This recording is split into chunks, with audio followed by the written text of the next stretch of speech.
KTN Maharashtra न्यूजमध्ये आपले हार्दिक स्वागत. आपण पाहत आहात केटीएन महाराष्ट्र न्यूज. काही ठळक बातमी. शाळेतील वर्गात शिक्षकाचा दारू पिऊन धिंगाणा. शिक्षकावर कारवाईसाठी वरिष्ठाकडे प्रस्ताव पाठवणार असल्याचे गटशिक्षण अधिकारी संतोष शेटकार यांचे प्रतिपादन. माहूर तालुक्यातील शेकापूर येथील जिल्हा परिषद शाळेतील शिक्षकाने दारू पिऊन चक्क शाळेतच धिंगाणा घालताना विद्यार्थ्यांसोबतही गैरवर्तन केल्याचा खळबळजनक प्रकार काल दिनांक 5 रोजी घडला. शिक्षकी पेशाला काळीमा फासणा या दारुड्या शिक्षकाला निलंबित करून त्यावर गुन्हे दाखल करण्याची मागणी ग्रामस्थांकडून करण्यात आल्याने गटशिक्षण अधिकारी संतोष शेटकार यांनी सोमवारी वरिष्ठाकडे शिक्षकावर कारवाईसाठी प्रस्ताव पाठविणार असल्याचे सांगितले.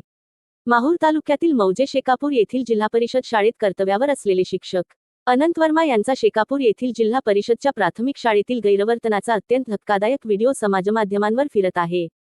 सदरचा व्हिडिओ काल दिनांक 5 डिसेंबर रोजीचा असल्याचे सांगण्यात येत आहे.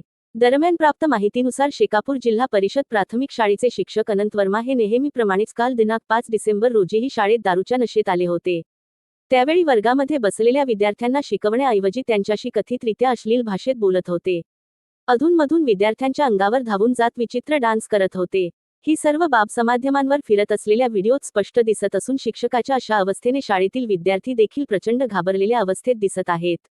दरम्यान लाखो रुपयांचा पगार घेणारा दारुडा शिक्षक अनंत वर्मा हा विद्यार्थ्यांना शिक्षण न देता वर्गात दारू पिऊन येत असल्याच्या गंभीर प्रकारामुळे विद्यार्थ्यांच्या सुरक्षिततेचा प्रश्न ऐरणीवर येऊन ठेपला आहे.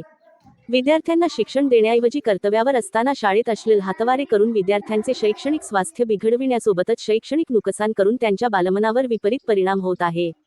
शिक्षक अनंत वर्मा यांच्यावर शिक्षण विभागाने त्वरित निलंबनाची कार्यवाही करून तातडीने गुन्हे दाखल करण्याची कारवाई करण्याची मागणी पालकवर्गाकडून करण्यात आली आहे.